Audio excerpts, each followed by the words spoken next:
Hey, this is Mike Abominator from Ruin, Vrenth, and Gasp.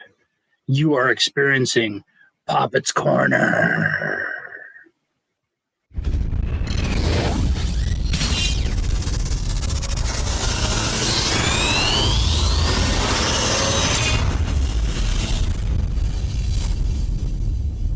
All right. Welcome, everyone, to another episode of Poppitt's Corner, episode 56. And I'd like to bring on literally the heartbeat, the heart and soul of the Southern California metal community out here. The one, the only, the legend himself, Mr. Jason Tyler. How you doing, sir? I'm doing great. Thank you for having me, Tanner. Of course, man. Stoked to be here. It's fucking about time, though, man. Right. It's really about time. Sorry about that. I think that's my fault. Damn you for getting that goddamn job. I got a real job all of a sudden, and here we are a year later. Yeah, no, more than a year later. It was November. We'll call it a year. But how you doing, man? What's new with you, dude? I'm doing good, man.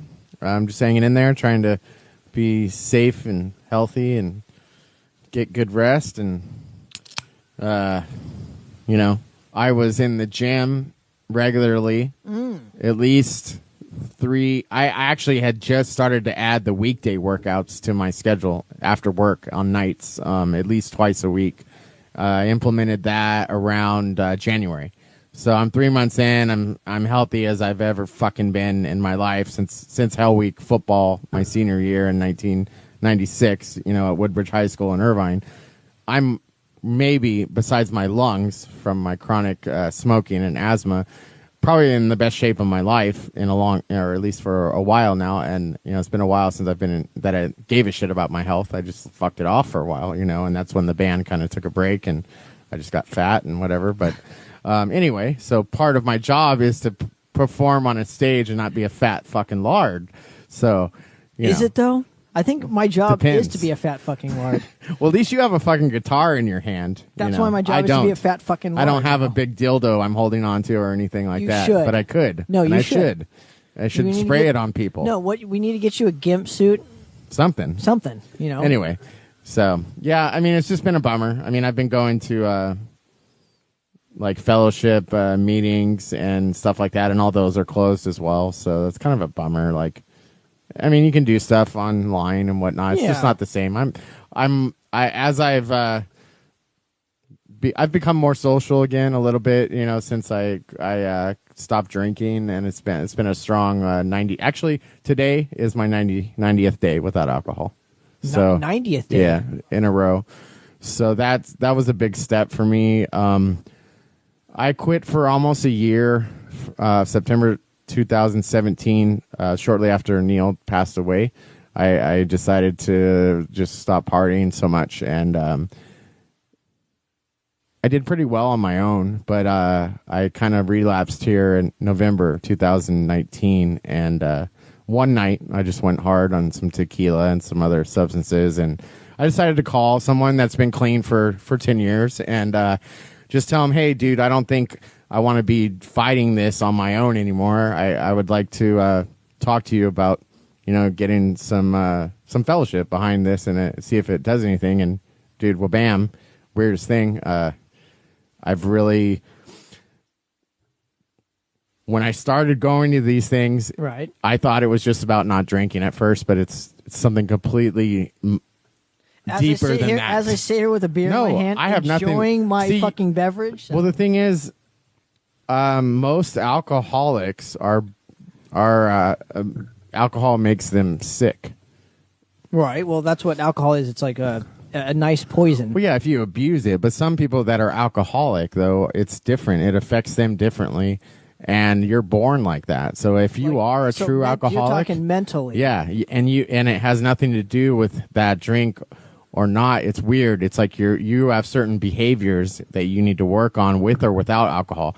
Now, the thing is, when you take away the alcohol at first, like me personally, you start to feel everything more. So, if you had, let's say that beer that you're drinking every once in a while, it takes away the edge. It's your medicine, right? So when you take away, it's not no, my not medicine. for you, for an alcoholic. it Okay, is. okay, we're talking So about alcoholics. basically, if you take away the medicine and you don't put any other medicine or any kind of program in its place, that person's going to go fucking crazy. Right. And that's what happens at first. It's hard. It's a hard road at the beginning, you know? Well, okay, correct me if I'm wrong, because I'm not a fucking doctor or anything, but I think alcohol is one of the only ones where, like, you can't cut cold turkey because it'll literally stop your heart.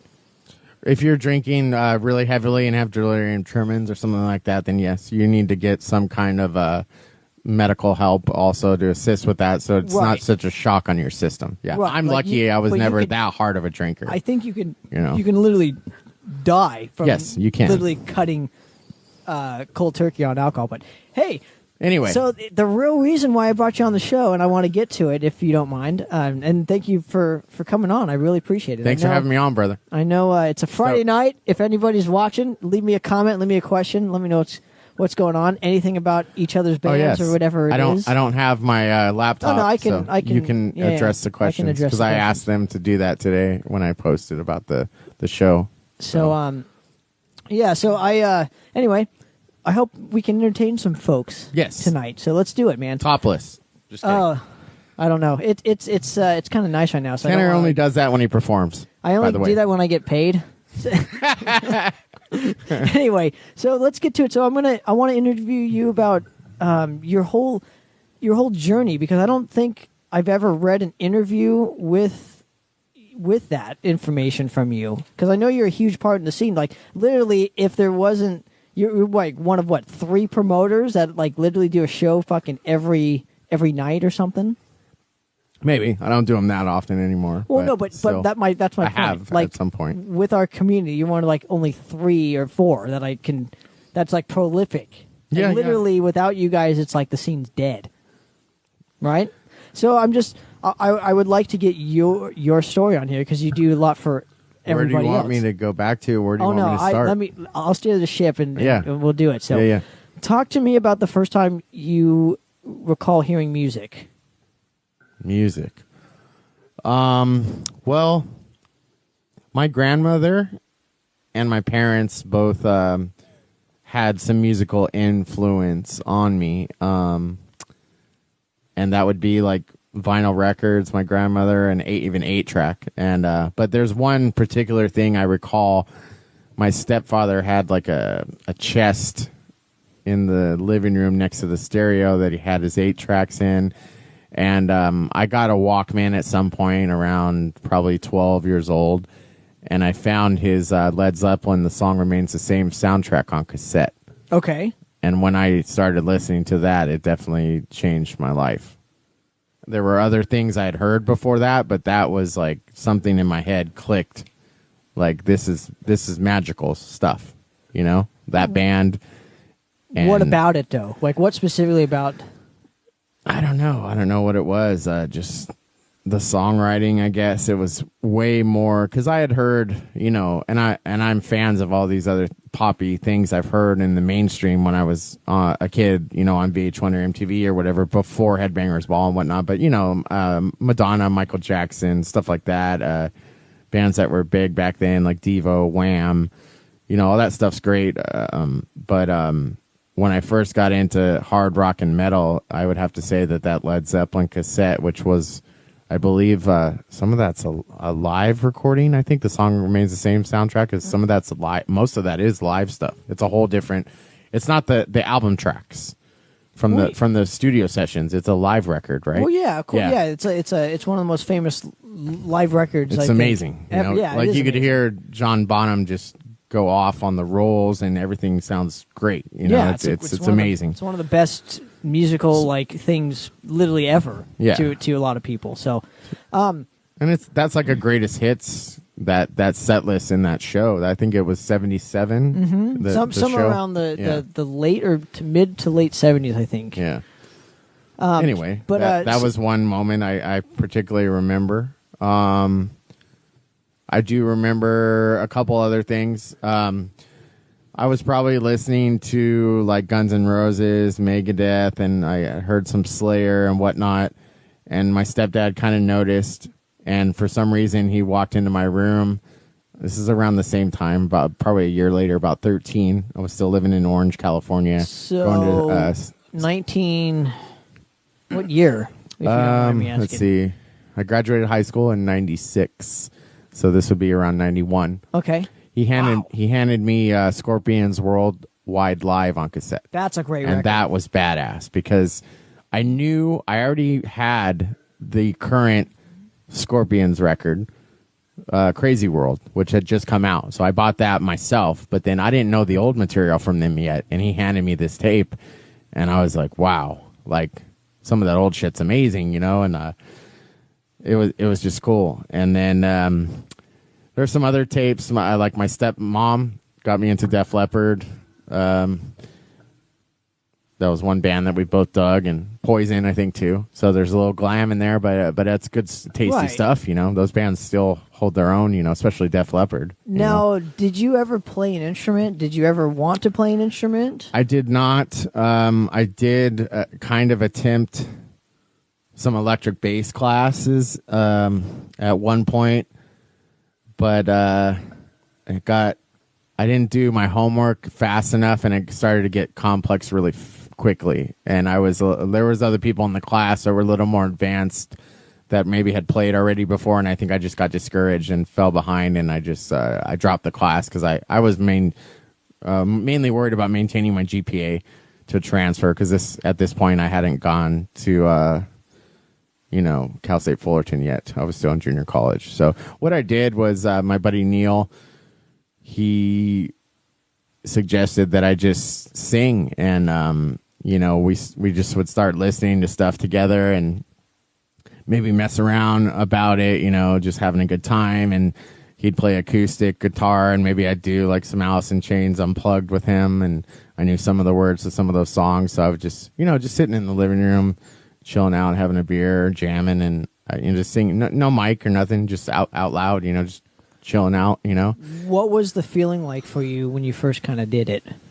I knew my voice sucked at that time. My mom always told me I was tone deaf, and to some extent maybe I am. But there was, I believe, Alive or Just Breathing by Killswitch Engage. I picked up that record, and there was other vocalists that had a screamer style approach on some parts of their songs, and I was like, well, fuck, I can do some of that. Like, I can't do that clean note maybe, but I can do this other shit, and I can work on that. And I just took that and ran with it, and over time I've just kind of developed things, and I've been pretty adamant lately about just not trying to sound monotonous on the recordings, and trying different ranges and trying different things, and using my band's strengths. There's other members of the band that have a better clean voice than I. At some point, I might be able to write the hook, and then they can mimic it and slam my take into the ground, and I just let them run with it. But then I can come back. That way I have a breath on some of the songs to come into the next verse, or let's say it's a pre-chorus, chorus type structure. I can nail that one part, hand it off to Aaron or David or Brian. Oh, you're talking new. Okay. Yeah. Okay. I jumped You jumped. Sorry. Okay. Well, let's go back to the 90, I don't know, let's say like 90, when did you start, 93, 94 kind of thing, when you were playing like with Neil or whatever? Oh, that was far before that. Yeah, that was around 96 or 97. Okay. Yeah, right after high school. Did you guys? I was about 20. What were some of the bands that you guys kind of clicked with at that time? Because I know the whole industrial thing like kind of was a huge thing in like the around that time, right? It wasn't like Fear Factory's like. Yeah, we were into a lot of the even the new metal genre. Neil and I both, and we listened to Fear Factory, 36 Crazy Fists, Slipknot, Machine Head, a lot of Roadrunner Records bands, Spine Shank, El Nino. But then I'd go over to his place and he'd throw on like Down, NOLA, their first record, which is amazing.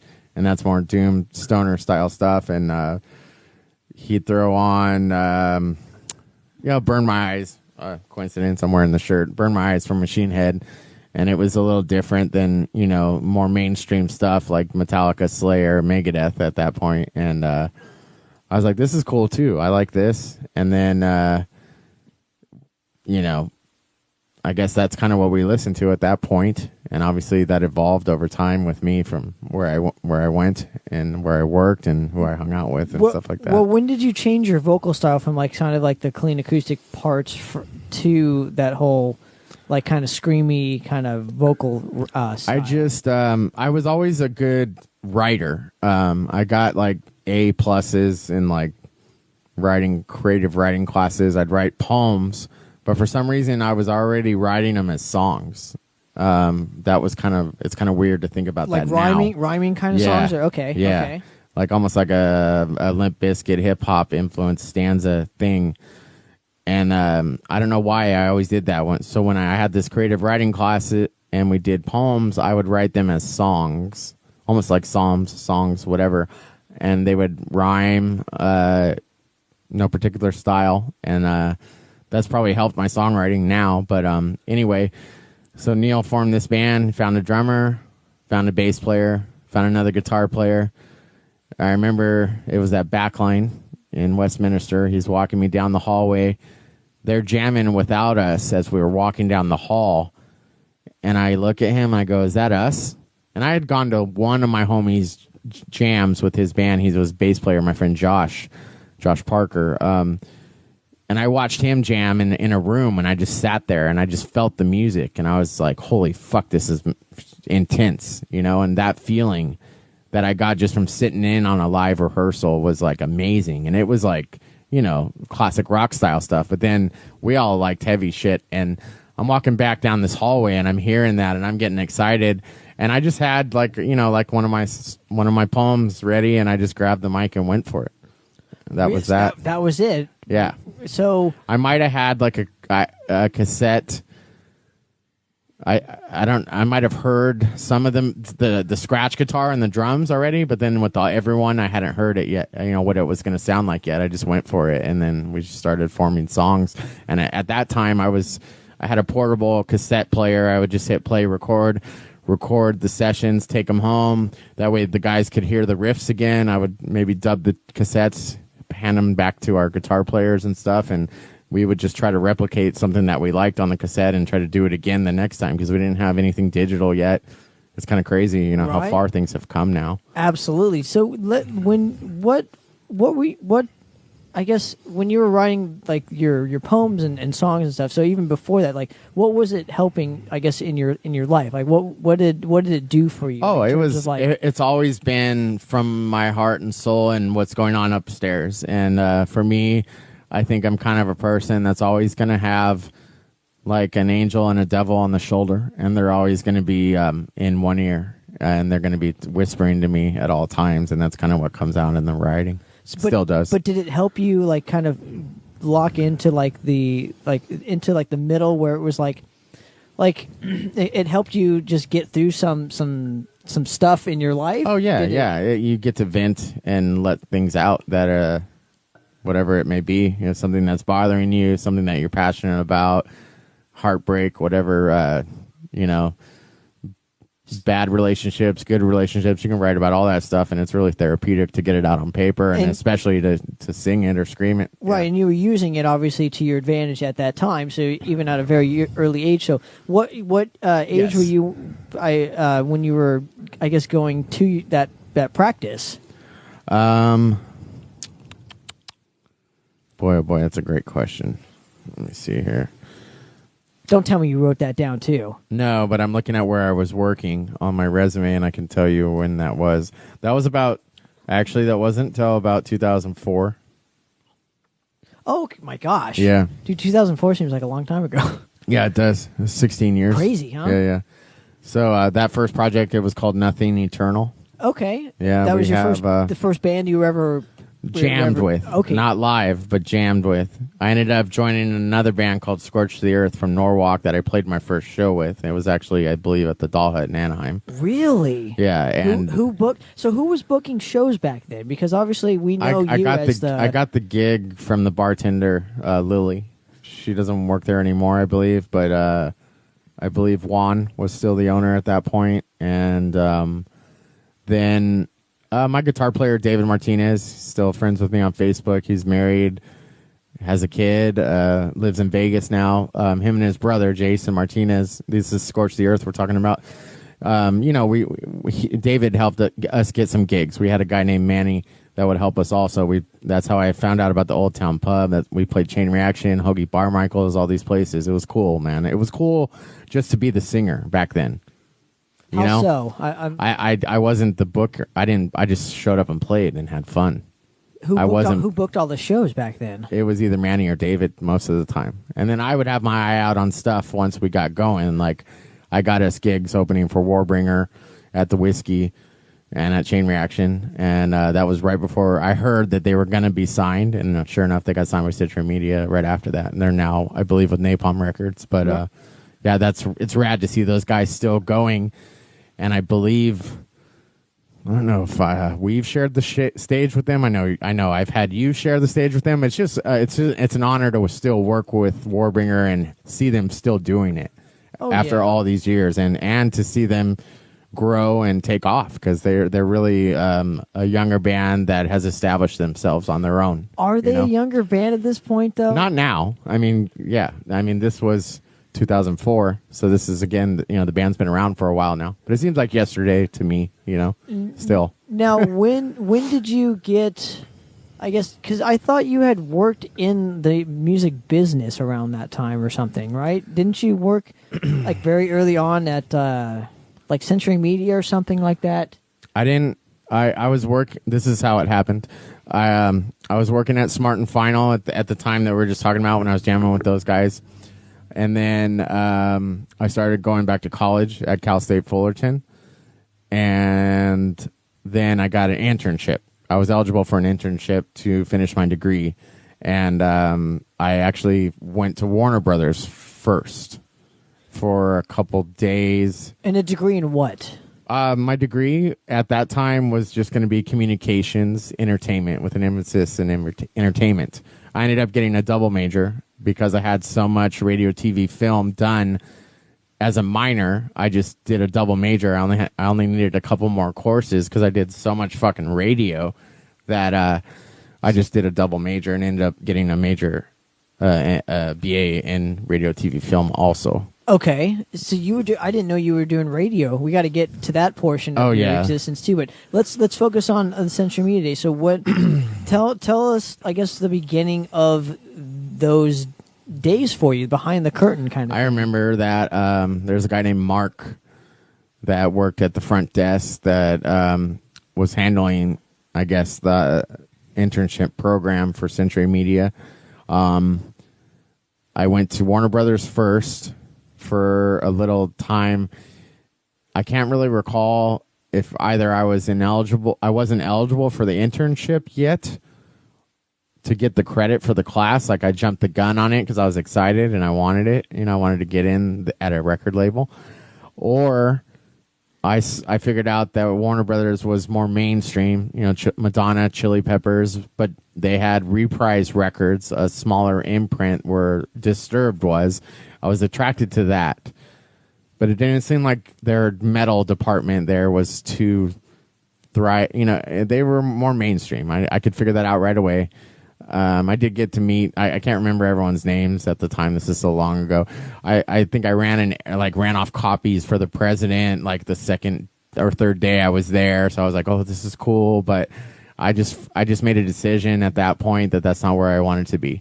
And I wanted to be working for a metal label. And at the time, let's backtrack a second. Okay. When my mom first got dial-up internet at the house when I turned 18, I signed up for the Roadrunner Records street team. And that's what got me into the music business. And what I would do is I would put up posters, hand out flyers at shows for bands like Cold Chamber, Fear Factory, Slipknot, El Nino, Spineshank, all these Roadrunner bands, Trivium, right when they barely fucking started, 3 Inches of Blood. I helped all those bands blow up in LA because I was the guy telling everyone about these bands. And for some reason, how did you... the momentum that the label had, and from all the street teamers, which they had all across the country, in every city of the U.S., and so all those shows would be promoted heavily on the streets. So you would literally go on the streets and hand out flyers to people and put them on cars and telephone poles, yes. So and that was back then there were Tower Records, and they would allow us to put up posters, especially for bands like that were coming up and playing at the Whiskey, like Coal Chamber or Beer Factory or whoever. Right, because it was like literally down the street. Yeah, there were tons of Tower Records. There was one on Sunset. There was also one in Lakewood by where I was living, right there off of Palo Verde and South, I believe it is, on the other side of the freeway from Cerritos Mall. There was one down the street from here. Yeah, in I used to Lake go to Forest. that one too. Crazy that they're not the freeway. They're not here anymore. Yeah, it is kind of weird. It's kind of a bummer. It's still sad. It is sad. There's still some small record stores, and I suggest everyone, go out to the mom and pop stores and buy your favorite band's vinyl record, because that'll keep these stores open. There's nothing better than going into a store and purchasing music. There's nothing beats that. Yeah. I've found stuff that I found, like the Caliban opposite From Within at a Hot Topic CD listening bar station, and it said produced by Anders from In Flames. I put it on the headphones. I listened to it. I was like, this record fucking kicks ass. And they later signed to Century Media, and that's part of my story also, because that was one of the bands. I was like, so I found out about this band, Caliban, Heaven Shall Burn, God Forbid, Arch Enemy, all these bands. See, I was doing radio already at Cerritos College. That's happening simultaneously. So what year? So I'm getting was all into this metal. happening? I started doing radio in '98. When I moved back, I was going through some personal stuff. My mom and stepdad were on the way out. Whether it was happening right that second or not, I could just feel stuff was going down. I just had to get out on my own and just try to do my own thing. But my dad let me crash at his place with his wife at the time. And I started to go to Cerritos College just to get more units, because I was taking classes at Irvine Valley College, Saddleback College, right down the street here. Still for the same degree? This is just for the AA to transfer to Fullerton. Sorry, we're backtrack. I backtracked because I was leaving out some chunk of some stuff. Yeah, it will make more sense this way. We're trying to put pieces together here. And then, so where were we at? Oh, radio. So yeah, the WPMD.org, Cerritos College Radio. And I started taking a class. You had to take a class to get an air shift. So I took that class with Mr. Bright, Craig Bright. I believe he's still there. And that was it. I was all in. I learned about microphones. I learned about mixing. I learned about the soundboard. I learned how to produce. There were projects where you produce a PSA, a commercial. You put, you do all this cool stuff. Like fun, it was really fun, dude. I was really into it. Yeah. I need to take a course on this. You'd love it. I've never taken a course on this. This is just all fucking like plug in and see where it goes kind of thing. It's all from like experience, just doing it. Yeah. But so what kind of music were you playing around that time? I was playing metal right away because I knew I liked metal. So and they would let you play it. Yeah, you bring in what you want, but you have to make sure you edit out the explicitives. You can't have any cursing on the air. And this was still on FM and AM. This was AM, an AM station at the time, a small radius around Cerritos College, and then the .org took off the website, and that was able to be broadcasted worldwide, obviously. So I had people listening in other countries. It was kind of cool. Anyway, there was a record library there with CDs and records, and there were turntables, but there was not much of a hard rock metal section. And I built one in there, twice as big as your rack behind you there. Hey. I'm just saying. This is not for the radio. This is just my collection. I'm just saying. I'm just giving a visual here. So anyway, I built this this metal section in the station library, from building contacts with Roadrunner Records, Century Media Records, Nuclear Blast Records, Victory Records. Those were all big. Ferret, all kinds of it's just stuff that we liked. And then I met people. I met Hector Ramirez, who sings for Infinite Death, at Cerritos College doing radio. We ended up doing a show together. And then... so were you playing in Scorch the Earth during this specific time? That was right after that. I started radio first, because that was 98. Right so on. there's a couple years where I just went to school. And you didn't have a band around that time, I'm assuming? No. When I met Hex, he was in another band, and I wasn't a singer yet. I was just a metalhead. Okay, a fan and a DJ around that time. Were there many others around that you knew There was of? like one other metal show on the air, but I just kicked his ass, And you know what? Radio was the greatest thing. I got to interview almost anybody I wanted to until I finished. When I finished, I was actually interning at Sirius XM in LA in January 2011. And I nearly had a job as a producer for a show. And it was probably between me and one other guy. And I'm still friends with all those people. And I just realized I gave it my all. And then that was, nice.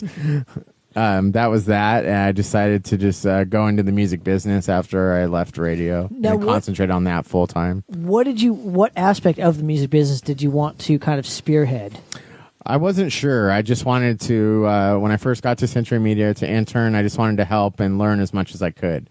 And I actually helped with some of their street team and radio promo mail outs. So I'm the guy that's, slipping the new Divine Heresy radio promos and mailing them out to the radio stations across the country. So I'm on the other end of what I was doing, playing metal, but I'm sending these records out before they're even out to these stations to get airplay. Wow, it's kind of like what you're doing now. Yeah, basically. Kind of, right? I mean, except for there was the internet wasn't really prevalent back then. I don't think so. Not at all. So the physical copies and mailing them was a big deal. It was still a big deal. And we would cut flyers and mail them to the street teamers, and that was still a big part of things. This is obviously before Facebook was huge.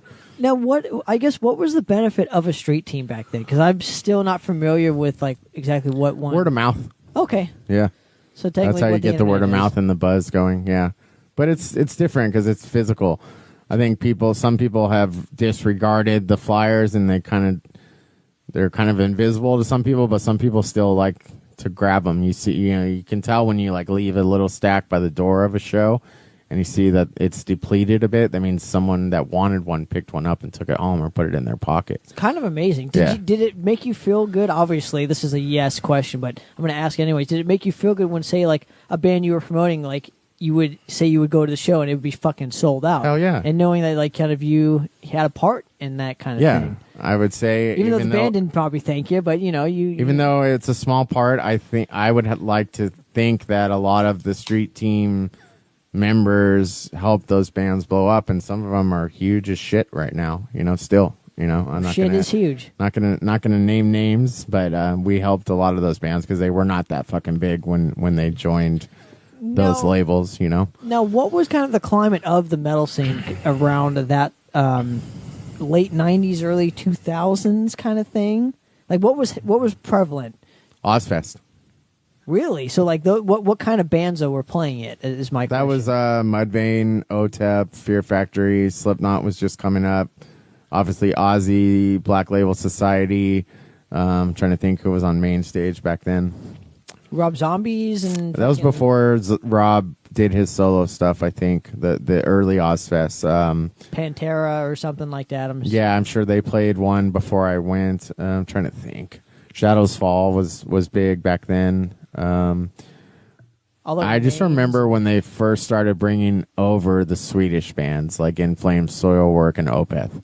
And I don't think the public here back then knew who the fuck these bands were, but we did because we played them on our radio shows, and we were running to the stage to see these guys come to the U.S. for the first time. And obviously, Ozzy and the crew that puts together Mayhem Fest and Ozfest and people that put together festivals, someone had their pulse on that because they were bringing these bands over. Now they're obviously blown up and huge in the U.S., but back then they never played here much. It's kind of crazy. We're kind of talking about that today. Right? Well, it needs to continue to happen nowadays. It can't be the same lineup every year, you guys. It's not going to be as crowded as it was the year before. True. By the way. I mean, I always say I sound like a broken record when I say that. So I'm going to hold off on that for now. But if you guys obviously know what I'm about and have seen the show, then you know exactly what kind of bands I'm talking about with the tour packages. Not letting new kick-ass bands, take over. But it's okay. We'll take over eventually, right? When all these bands kind of die out, so it's fine. Don't worry about it. Anyway, back to Century Media. Back to Century Media here. So some of the stuff I was doing when I was interning there was preparing press kits and publicizing new releases and data entry for publishing department. I produced a monthly road report and rocking and shopping for the CM podcast. That was part of radio, for the label specifically. It was Tim Binder, who was doing radio for the label at the time, who works for Marco from M Theory now. He's a good dude. Yeah. So Tim and I are close because he was always rad to me and let me help him out. It was awesome. He's just like a rad dude. Did you meet like anyone that wasn't as rad? Tim's the raddest dude I've ever met in the business. Yes.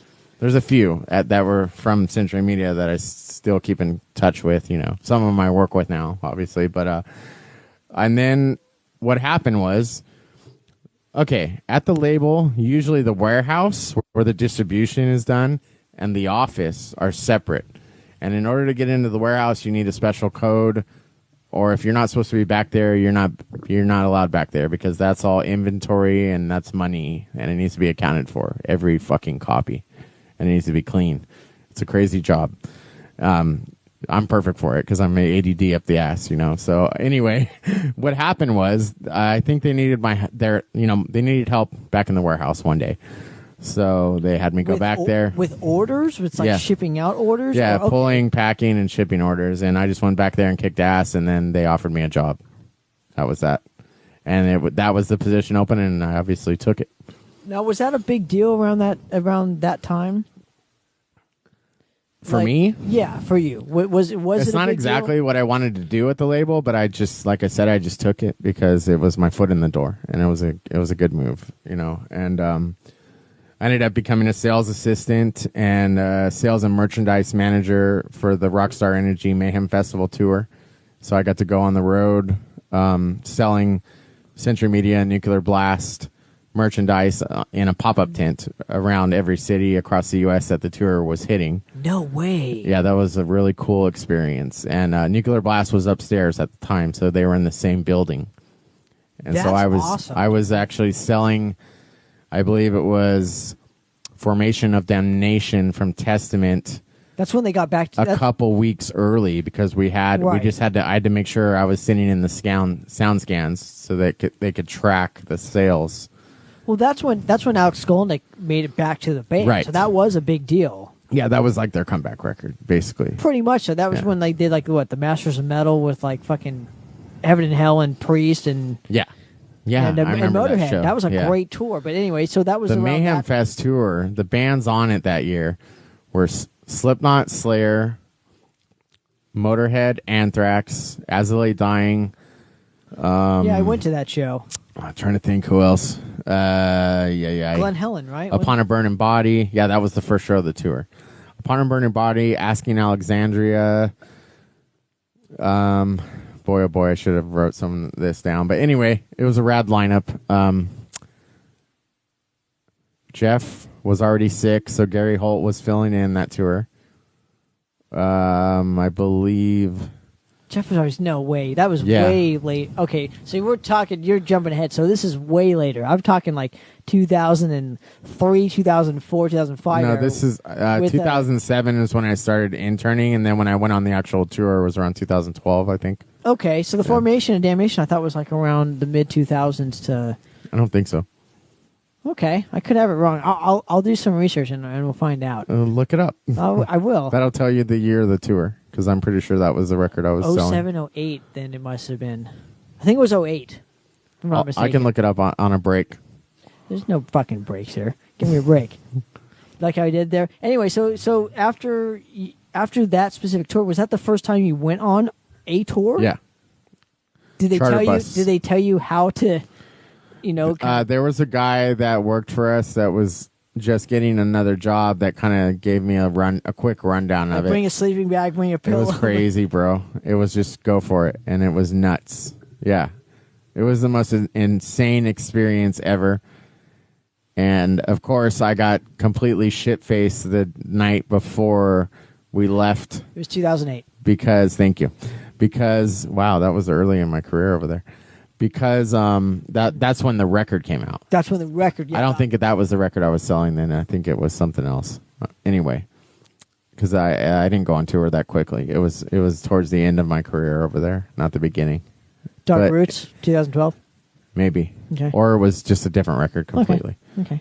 Or a different band. Something. Don't worry about it. I know Suffocation was one we were selling early. You know, these are like a week before it came out, so people were like running over to the table to buy it because right. they couldn't get it yet. But so he gave you like a 30 count, like a box. No, he gave you like advice on what to bring, like why. Oh yeah. And I brought vinyl and CDs, and I had and toilet paper and. I mean, we were a sponsor on the tour, so it was pretty rad. Like, I'd wake up, get off the bus in Cleveland, walk down the hill along the side of the Ohio River, and there was a full omelet bar and someone cooking for you, and you could have cereal, coffee, and cream, and an omelet, and sit there and get rid of your hangover, and then set up and go to work.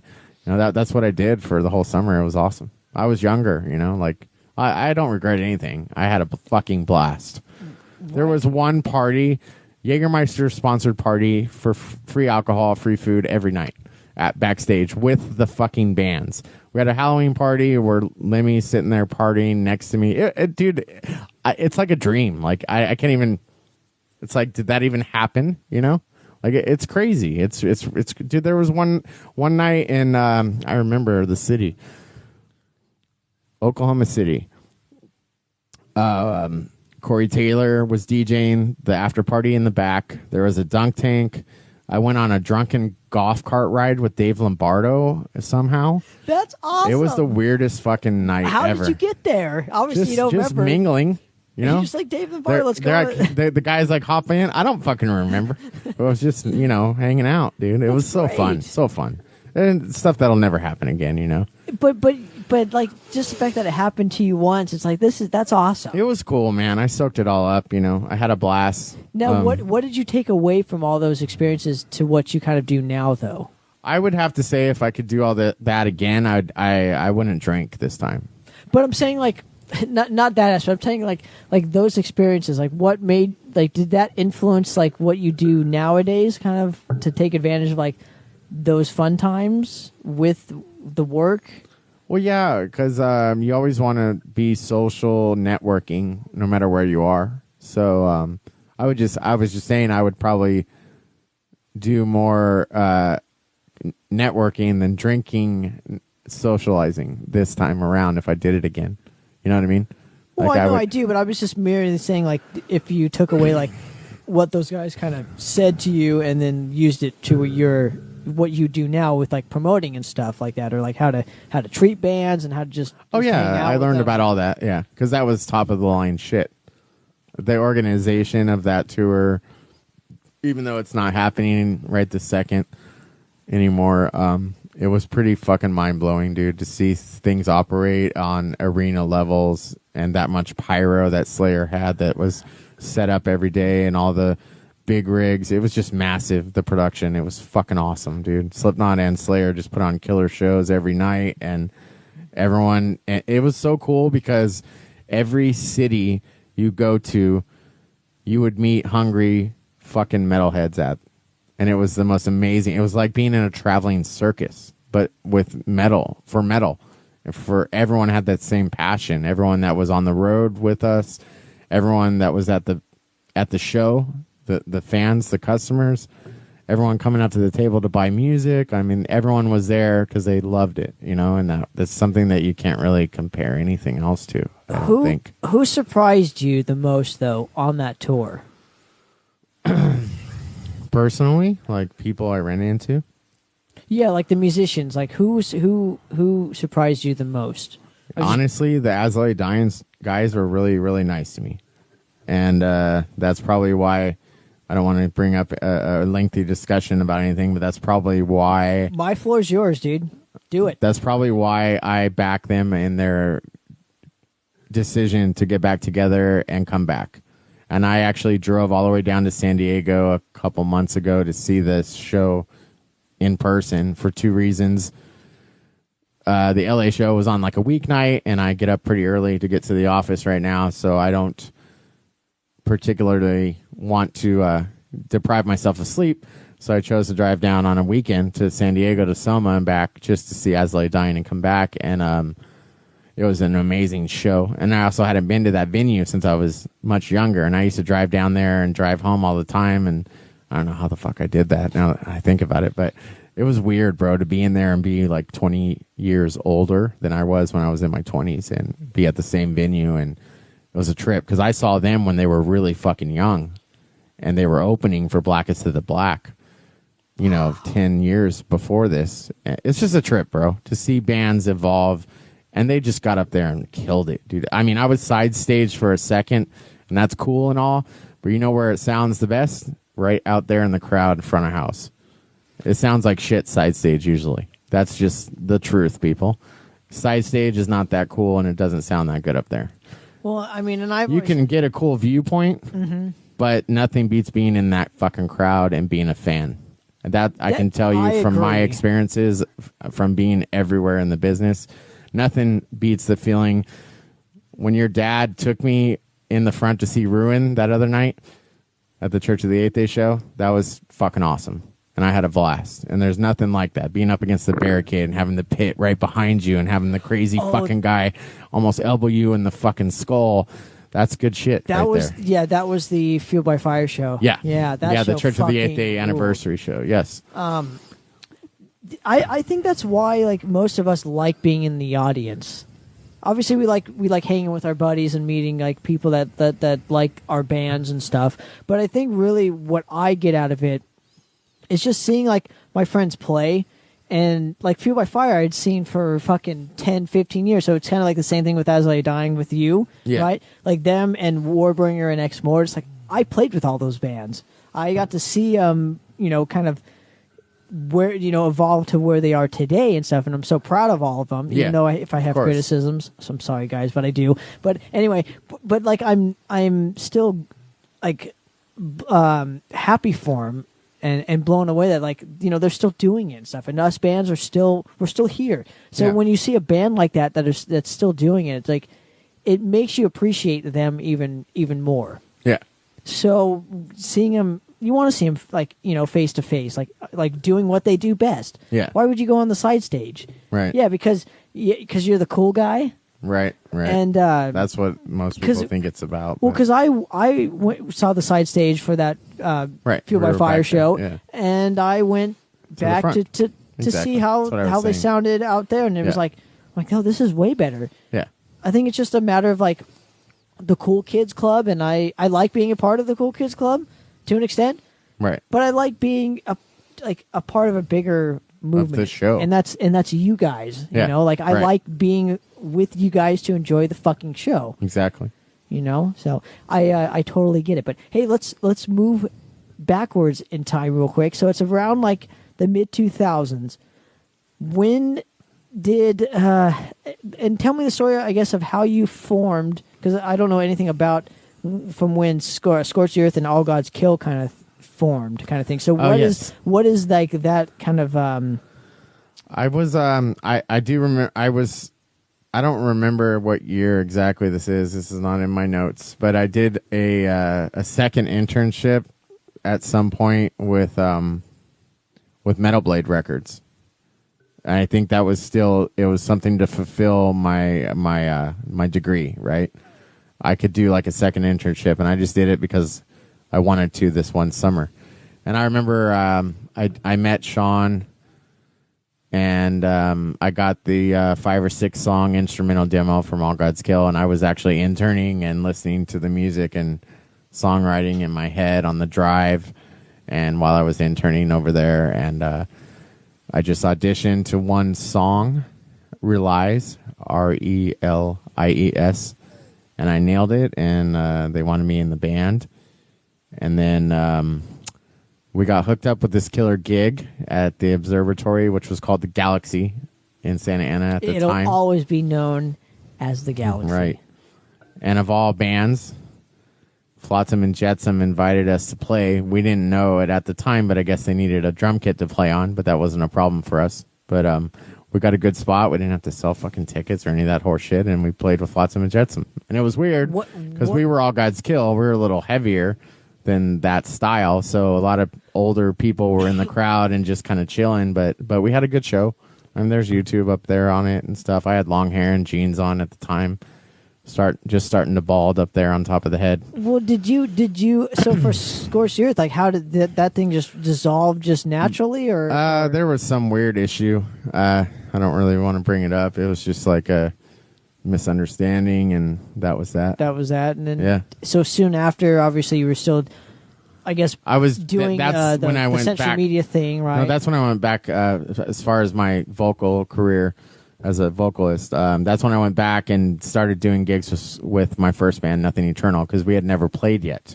But that got me my feet wet as far as playing shows. And my first gig ever when I was singing for Scorched Earth was at the Anarchy Library. I said Dollhood earlier.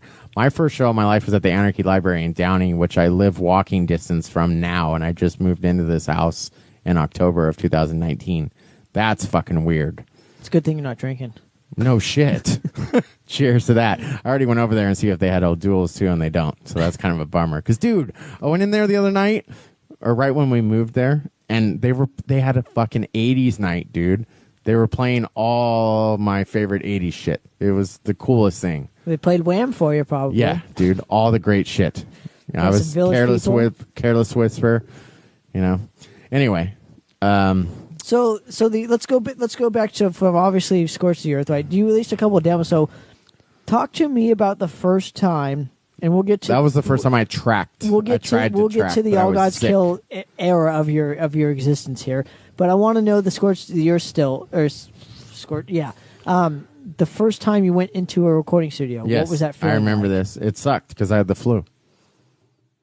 It was at bomb shelter in Garden Grove, Westminster, and Okay. Because we had booked studio time, and back look at then, that. thank you, Dad you're Ross. the best. Yeah. Thank you, Dad Rush. He's bringing him his medicine here. Thank you. Thank you. Nice and hot too. Black Death. Thank you guys for having me. And I'm drinking the nice Stone while Jason sips his coffee here. Where were we at here? First time in a recording show, you were sick. I was sick. I didn't even want to record that day, but because of booking studio time, paying, they insisted I go through and try to track, and I was new at recording. I don't think any of us were completely happy with it, but it is what it is. I don't know. Yeah, it never came out. That band with me on it at least never put out a quality recording. And then I went back and started jamming with Neil and Daniel and Ernie, and we started playing shows with Nothing Eternal. We did a demo with Daniel Martin, actually. Yes, he's in Orange County. Sorry, he is on my Facebook, but I don't know where his studio is and what it's called off the top of my head right now, but he is on my friends list. Daniel Martin, you can look him up. He's a great engineer, and I believe he's still in Orange County. And, he knew, I knew of him through, I think it was through Big Mac. And, he did a good job on that demo. It's up on the Nothing Eternal MySpace. Now, and it's also on my SoundCloud. Okay. My personal SoundCloud, Jason Tyler. Okay. Might be Jason Tyler _85, possibly. I'd have to look. Was that up. when you were born or something? That was my football number in high school. Okay. Yeah. That's awesome. That's a good fact. Oh, we haven't even talked about that. No, we haven't. So talk to me what were some of the pricings for studios around that time? I don't remember Okay. Was it thousands? Was it hundreds? Because I think we had a deal with Daniel where it was like $100 a song to record, mix, and master. Okay. So it was like $500 maybe. And it never got released. The Nothing Eternal, we probably just burned it and handed it out because we were young and just wanted people to come to our shows. Now, okay, so let's move forward real quick to the All Gods. I did design the cover though. With what, finger painting or something? Some shitty Photoshop. I'm just giving you shit, dude. But anyway, so the All You should Gods. look it up. Look up I the should. Nothing Eternal artwork. It's Okay, amazing. Okay, is it amazing though, or is it like really? It's crappy, amateur, like, but it's fucking rad. I did make it myself. I used different layers, and I don't know what the fuck I did, but you'll see it. I will. Man. You'll I'll see the look it up. difference. Anyway, go ahead. But let's go to the kind of All Gods Kill. So we know kind of how you got into the band, but what were some of the first rehearsals like for you? Knowing that like you were with like I guess a higher caliber of it was definitely a musicians. higher caliber band immediately. Both Rudy and Sean were in a band called Irate, and they won the first ever Project Independent Battle of the Bands for Jeff Totten at the Whiskey, and then they got to go on tour in the Project Independent van, which ended up being the All Gods Kill van. That's a long story. Sorry, Jeff, to bring that up. But they're both. Jeff is definitely my friend on Facebook, and I do need to call him back. Sorry, I haven't called you back, buddy. What year was this? Boy, oh boy. I'd have to look that up. I know I asked the tough questions here, man. I'm telling you. I should have had dude. some more of this time stamped. AGK. I think it was 2008. You bastard! I think we played that fucking show, dude. Which one? The Project Independent thing. It was Oh, like, Irate? I think that was 2007-ish. Yeah, I think we played it. So they won, and then I was probably there. I might have saw you play that. Maybe I did see you before the other show that I thought I first saw you at, actually. Because I probably went to that one. Because I remember Irate. I knew it was an inside job. Anyway, point being, that was Don't ever do a battle of the bands, folks. Never. I just refuse to do it. It's just obviously. I mean, Lazarus Casket did one for it makes sense for certain kind of Mayhem Fest or bands, but Yeah. you know, I'm not in that category anymore. It worked out well for Zombie Eating Horse. They won, and they got to play Not Fest Ozfest in 2011. Well, yeah, so I think that so was did rad. so did Cynical, and then obviously Voices played Bakken. So there's a couple things. 2017. Sorry. Yeah, so there's a couple bands that like kind of have Right, used Voices, it for yeah. their advantage, right? Monarch from San Diego, they won Yeah, and did that. Some bands win it fair and square. Sometimes not so much. Yes, but anyway, so let's go back to the All Gods Kill Day. So like, what was the feeling like? Just knowing We you were in playing a with, like- room about the size of this area here, from the trailer to the wall, with the drummer on this side, guitars, stacks in the corners, the PA. And we just get in there and sweat it out, and that's how we wrote the first album. Actually, I tracked all the vocals before I left for the Mayhem Fest tour. in a studio or at your house. Like, what was more prevalent at that time? We did everything at Rudy's house. So okay, so there's still home studios back in. He had a lot of gear. Yeah. It was somewhat digital, but he still had other stuff. Whether he used it for our record or not, he had a lot of fucking recording gear, a lot of old school shit. And as a vocalist, because I don't really get too many like vocalists. I get like guitar player vocalists and drummers and bass players, and obviously all that caliber musicians. Yeah. But is it hard for you to track to a click? Like, do you usually just have it off? Not anymore. Especially around that time. I think back then it probably bothered me, but now I'm used to it and I prefer it. Obviously, in your it's headphones. important. So you have them literally in your headphones when I do now. Okay. I might have asked them to take it out back then. I can't recall. Well, did you do it for like you wanted it to be like an organic kind of feel I think for so. you? Okay. I think so. Obviously now I'm a click track vocalist. A lot of us are. A lot of us Yeah. need like to have that I think it's. security. I don't think. Depends on what kind of band you are. I think if you're just more of a jam band, you can get away maybe without the click. But if you're a technical death metal band or a thrash band, you probably want the click for everybody. And if you're not doing that, you probably should. I mean, That's just my advice. It's true. And I'm not even I a feel like guitar you're a better player. musician with a click. Yeah. But that's just my opinion. It just keeps everything in sync, and it's up to your drummer You know what the best part is, though? to set the pace and the pulse. But here's the best part. You're locked onto a grid, so that's your Right. like starting point, right? So that's Right. so if somebody fucks up, right, like the click knows it. You Like, go back to the click. you go back to the Right. grid, and if you need to add something on, it's like super easy just to intertwine all those elements, Yeah. But anyway, so going backwards, All God's Kill. So you released the first record, right? And you Never did came this, out. Oh, it never came out. I tracked all the vocals before I went to go on the tour. By the time I came back, the guitar players were not getting along and were not happy with some of the mixes, I guess. And the band had imploded by the time I returned. And luckily, my bass player at the time, Jeremy, he got me a copy of the album, and that's the album that I have posted on my SoundCloud. It is the full mix and master as it was before, as the band imploded, pretty much fully done. No, and it sounds good. No, I've always wondered this too when a band is kind of in that position. 10 songs. It's long. Yeah, but why wouldn't you release it? Because you've already put in all the hard work to it, and all you need to do is it was Sean's band. Sean asked me to audition, and there was just some band decisions that were made as far as member change outs and replacements and voting and shit that happened before I left that ended up kind of maybe being the demise of the band.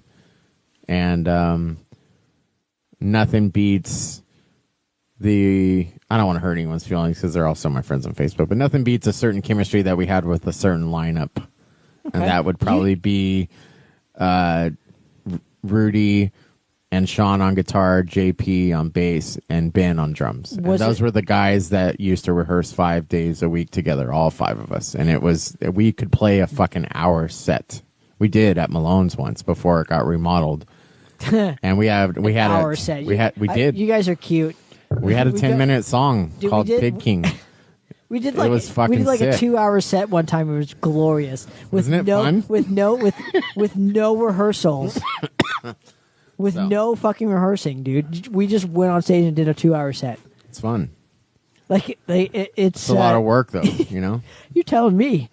Yeah. Anyway, so but what was like? I guess obviously that specific lineup was like you trusted each other enough to know exactly what anyone was going to do. So you knew exactly what like the drummer was going to do at a certain point, or like your guitar player, right? If you wanted. Actually, in that band, we did and could rehearse without. If we had one guitar player and one was absent one night, either one, the band could do the whole set together. That was kind of rad because that's not always the case with every band. But we forced ourselves to get through the sets with just Rudy or just Sean multiple times when somebody couldn't make it for whatever reason, and it was a good practice, you know, to be down a guy and still get through the set. You know, it was rad actually. It really helped, I think, build the morale of the band at the time. I mean, it was irrelevant. Absolutely, and it made you into a full-fledged musician. Now, yeah. Now, was this around the time I'm going to bring it up because it's part of your story, and no matter if you want to deny it or not, it's fine. It's fine. But I'm going to bring it up anyways. Homeless One production. So when did that when did you decide to be a promoter? Like when did that come into your brain? Because you had been playing in bands. I was doing radio at Cerritos College, and I featured a lot of local bands also. And I met a band called Long Beach Vagrant, and that's how I met Big Mac and Tim. And Big Mac and Tim decided to start Homeless One Productions, and right away I wanted to be the radio promo street team guy because that's what I was good at. That's what I had a background in. That's what I excelled at. And I think they did one DiPiazza show and made everyone sell tickets and probably made a shit ton of money. And then I think Tim was out right away. And Mac and I decided to carry the torch together. And we were booking places like the Bull Bar in Long Beach, the Regal Inn in Lakewood, the Doll Hut in Anaheim, Malone's in Santa Ana, just wherever. We had my PA system, the same fucking one that I still use today. And we would take that fucker, or we'd hire someone. Either way. If I had to do the sound, I had my system, or we had a guy that was local that would do the sound for us, and we would pay him. And so we just started doing shows because we were tired of other promoters and people not doing it thoroughly and correctly. And that's when I started putting shows together like that. It was mainly for our own bands to strengthen the shows and the lineups. Did you want to do it because you were doing radio? Like you didn't want to like promote per se? You just wanted to to be a part of it because it went hand in hand. It was kind of cool because we'd get on the air and be like, "Oh, we've got this show tonight. Come on down," and we'd be promoting our own gig or our buddy's gig or a gig that we're sponsoring or putting. We're a part of the gig, like KNAC used to do their metal nights at Gecko's or whatever the place. It's called the Gas Lamp now, but it's been called like 10 things. But it's right there off of 2nd Street in Long Beach. 7th, You're talking. I mean, yeah. Yeah. So KNAC was obviously the lone LA County metal radio station. Went off the air in '95. Right. But there was so what was your first show that you actually put together? It was at Ferns in Long Beach with my PA system, and it was called Festival of Fools. That was the first lineup that I put together. Give me a year or something. Give me like an exact. Do you have an exact date? I think it was 2013. Let me look it up real quick. Wow, so Homeless One Productions, I thought was around a little bit before that. Were you not booking the bands per se, but you were still a part of Homeless One? I was probably just the radio promoter around that time. Street or something? team guy, yeah. Yeah, give me a second here. No, it's fine, man. Like I said, I ask tough questions on the show. You know this already. But so around this time, right, the metal scene had kind of changed. So you did have like the huge like thrash boom movement, and Orange County around that time was getting more into like the thrash scene. Did that ever come on your radar? I'm assuming that would be a yes, right? Yeah, of course. And that kind of gravitated you towards booking those bands, right? And what were some of your venues that you were booking around that time besides the Doll Hut? Because I know that was a big, prominent thing for Homeless One Productions, if I'm not mistaken. Yeah, we also started before. We were like doing some stuff at the Doll Hut, but we started booking the Moose Lodge in Whittier, and that's where the bigger shows started happening. That's where Homeless One Metal Fest and Punk Fest took place. Dude, now you're bringing it back. So the Moose Lodge in fucking Norwalk, dude, that place was awesome. Yeah, that place was fucking awesome. I'm sad that they decided to not book shows there anymore for understandable reasons. It was like kind of like an old folks home or club or whatever it is to get away from your wives when you're 80 or 50. Anyway, but I just remember 2008, 2009 is when Homeless One started. Wow. That's crazy, dude. Randy. Thank you, Randy. Who's listening in? I'm trying to drink coffee and talk and type at the same time. There it is. I found the fucking flyer finally. Here it is, man. Festival of Fools at Ferns in Long Beach, Saturday, April 24th. And it was 2008, you're saying? Yes. This is April 24th, 2008. Yes. Okay. Actually, it says 2010 on here. So, yeah, the company started, and I was just the radio promo guy for a couple of years, and then this was my first lineup. April 24th, 2010. It was Ass, The Scabs, PDP, The Veil Between, Jekyll, Sangre, Pretty in Stereo, Black Velvet Horse, Caustic, and Lazarus Casket. Homeless One Productions and Transgression Overthrown, WPMD.org, which is the radio station. Yeah. So Lazarus Casket was already a thing by then. So that was Aaron, my iPod that I still have that's cracked. Aaron Miller, my guitar player in the band that I'm in now, which is called Lazarus Casket, he was next to me drinking beer when I dropped the iPod and it cracked because it was hooked up to my PA system, and it dropped from about waist high. And I still have that iPod. It's still the one I used to pump iron with and everything. It's crazy. Yeah, exactly. so I'm just saying, having an iPod now is critical. No, not a lot of people have them. So let's go back to 2000 and. I mean, we jumped a long way, so I don't know what we were doing between like 2003 and 2000. This is why I quit doing drugs, folks. 2000, as he's drinking coffee. 2003 to 2010. What were you doing around that time? 2003 to 2010. I was just working in grocery. And then I got the internship and got hired at Century Media, which launched me into the music business. Okay. Yeah. And I was getting my degrees. My degrees, I finished January 2010 is when I graduated with a double major at Cal State University Fullerton in Bachelor of Arts in Comm Entertainment and in Radio, TV, Film. And why did you want to be a promoter?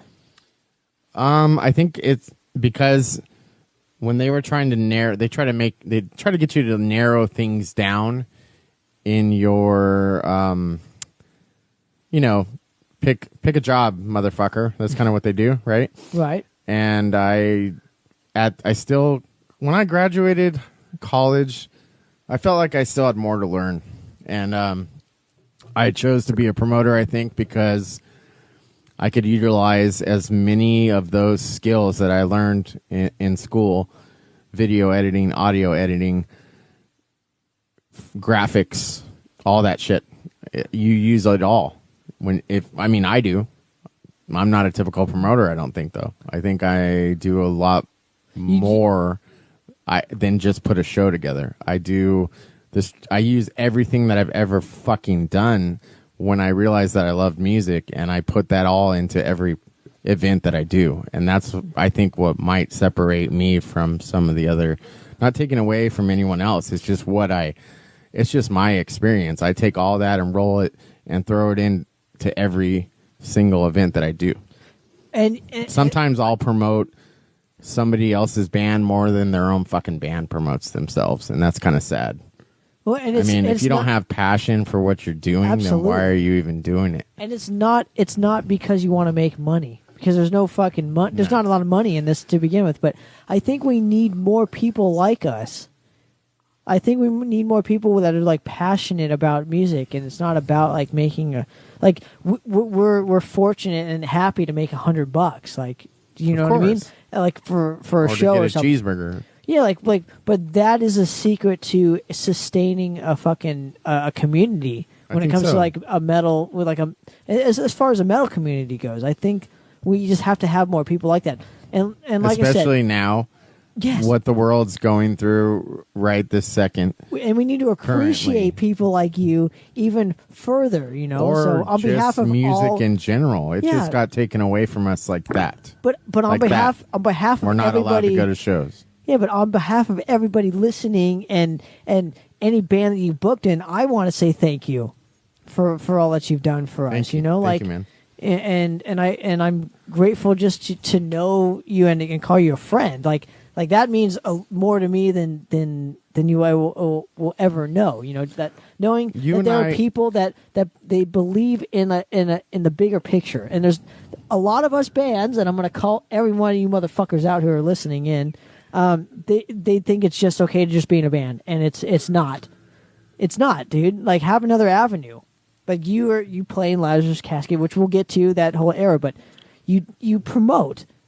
Like, I play in Madras and have a podcast, so I'm there's other avenues going, and obviously Razor Radio, right? But I'm saying, or at least stay and watch the other bands that play the shows with you, and go say hi to and shake absolutely. hands. But imagine if everybody was like that, right? The whole scene. Imagine would be if better. the whole scene was like it. Imagine if I mean, Voices is a perfect example of a band that does that too. Like, they fucking support. Imagine if every band was like that. Right. We would have a tremendous fucking scene here that everybody in the world would be jealous of. I think back when I threw that first show at Ferns, it was more like that, like what you're describing, and I think it's slowly kind of withered away. Maybe because of social media. Who fucking knows? Well, people are lazy. People are lazy and think that they're owed the world, and they're not. I think the social media has attributed to that too. But it's a good and bad thing. But yeah, you guys aren't owed anything. So get the fuck out there and support. But the point is like, I think what you're doing is a great thing. You know, like, without you, Dan Dismal, and a couple other promoters, like, there's not a scene. You know. And California, and especially SoCal, have a plethora of fucking great bands. Yeah. So it's sad that it rests on, like, you guys' shoulders, but you do it so well where, like, I wonder who the next bastion of people that are going to do what we do are. Bands and promoters, I agree. Yeah. And radio DJs Yeah, and everybody, people that dude. are passionate about music. It seems like it's like a sinking ship almost right now. It's yeah, and it's everyone that's on the battlefield right now are warriors, and we're here till the end. And I don't know what's going to happen on the next wave if there is another next wave. And I don't know that. And Eric from Void Rider put it this way, where it was like, we need to have people that are just like fans of the music doing this kind of stuff too, not just people that play in bands. True. So I'm talking fans. I'm talking true. you guys to even photographers. Like, we need all that stuff. Yeah, we do. You know, and I think we like myself and I took a huge like influence from you and obviously Bob Nobandian and other people to have another avenue, because I saw what you guys are doing. It's like, I want to be involved in that a little bit further. Yeah. Might not be the best. I might You've not done be the a best. kick-ass job, man. I But- remember but at when I least it's- first met you. But it's something. and something's we better did- than nothing, right? We did radio many moons ago, Yeah. you know, Yeah. and here we are, still doing it. Well, yeah, you but know? it took me years to earn your respect, which Not really.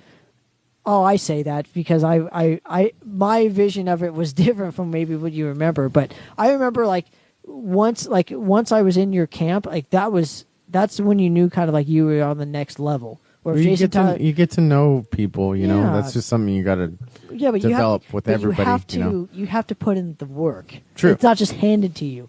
So Well, I learned that very early That's on. kind of why you see bands come and go out of now ADHD Entertainment lineups, is because Can I ask you like a really honest question? yeah, When bands tour, right? Like, what does that make it more valuable to you when bands do touring and stuff? Does that make sense? So if a band's on tour, right? Does that mean that like that band is more valuable to a promoter per se? yeah. If their agent is Oh. spacing out the routing of the shows properly, I'm just talking about if a you know? band tours in general. Is that Well, yeah, because because they don't come to your city very often. It's Okay. obviously a huge selling point. Okay, I didn't As know. long I'm as asking long you as they're not questions. playing the Doll Hut and Deep Piazzas, which are fucking 20 miles apart. Deep then- Arches is pretty much gone, sadly. No, it's not. But New is owner. it, so? Oh fuck yeah! So but the name's not being changed, right? Nope. Nope. You heard it here first, ladies and gentlemen. Deep Piazzas is still here. We need more venues.